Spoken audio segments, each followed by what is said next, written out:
তৃণমূলের হাতে এবিপি আনন্দ সাংবাদিক নিগ্রহের ঘটনায় বিভিন্ন মহলে সমালোচনার ঝড়। কবি শঙ্খ ঘোষ ঘটনার তীব্র নিন্দা করে বলেছেন, প্রশাসন এখনও সতর্ক না হলে লজ্জাজনক এই হিংস্রতা গোটা রাজ্যকে অচিরেই এক মহাসংকটে পৌঁছে দেবে। ঘটনার সমালোচনা করেছেন অন্যান্য বিদ্বজনরাও। এদিকে নিরপেক্ষ ও পূর্ণাঙ্গ তদন্ত দাবি করে রাজ্যপালকে চিঠি দিয়েছেন বিরোধী দলনেতা সূর্যকান্ত মিশ্র।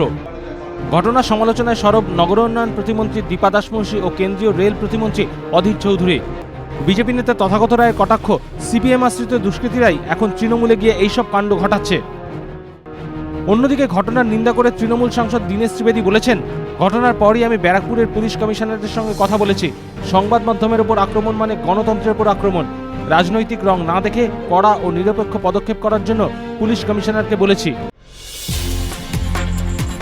শনিবার প্রকাশিত হচ্ছে রাজ্যের জয়েন্ট এন্ট্রান্স পরীক্ষার ফল। এবার শুধু ইঞ্জিনিয়ারিং প্রবেশিকার জন্য জয়েন্ট এন্ট্রান্স। দুপুর 2টায় ফল প্রকাশ, 3টে থেকে ফল জানা যাবে ওয়েবসাইটে। ওয়েবসাইটগুলি হল www.wbjee.nic.in, www.banglarmukh.com, www.calcutatelephones.com, www.exametc.com, www.indiaresults.com, www.examresults.net।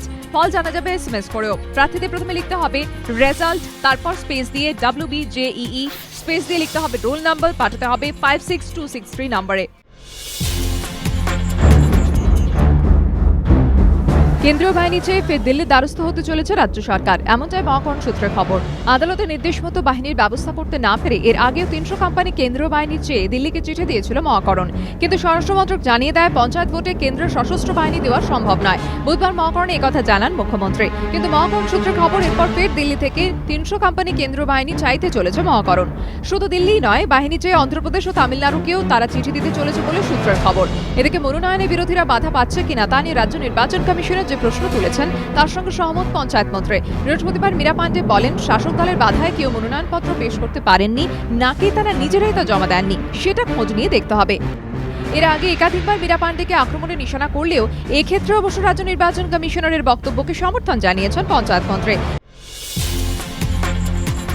বেলেঘাটার Maratha খাল সংস্কারের ও সৌন্দর্যায়নের নামে খাল ভরাটের অভিযোগ তুলল বামেরা, যদিও অভিযোগে আমল দিতে নারাজ শাসক দল। চাউলপট্টি ও ক্যানেল সাউথ রোডের মাঝখান দিয়ে বয়ে গেছে মারাঠা খাল। দীর্ঘদিন পর সেই খাল সংস্কারের কাজে হাত দিয়েছে সেচ দপ্তর। মারাঠা খালেরই একটি অংশ নিকাশি খালে মিশে গিয়েছে। বামেদের অভিযোগ, সংস্কারের নামে সেই অংশ বুঝিয়ে দিচ্ছে সেচ দপ্তর। ফলে বর্ষার সময় সংলগ্ন 34 ও 57 নম্বর ওয়ার্ডের পাশাপাশি 3 নম্বর বোরোর একটা বিস্তীর্ণ এলাকা প্লাবিত হওয়ার আশঙ্কা দেখা দিয়েছে। অন্যদিকে বামেদের অভিযোগ, কার্যত নস্যাৎ করে দিয়েছেন 57 নম্বর ওয়ার্ডের তৃণমূল কাউন্সিলর জীবন সাহা। তিনি জানিয়েছেন, এই অংশটি আগেই মজে গিয়েছে। এমনকি গঙ্গা অ্যাকশন প্ল্যানেও খালের ওই অংশের কার্যকারিতা নিয়ে প্রশ্ন তোলা হয়েছে। তৃণমূলের দাবি, কেবল বিরোধিতার জন্যই অভিযোগ তুলছে বামেরা। ভরাট করার পর ওই জমি রাজ্য সরকারের হাতেই থাকবে।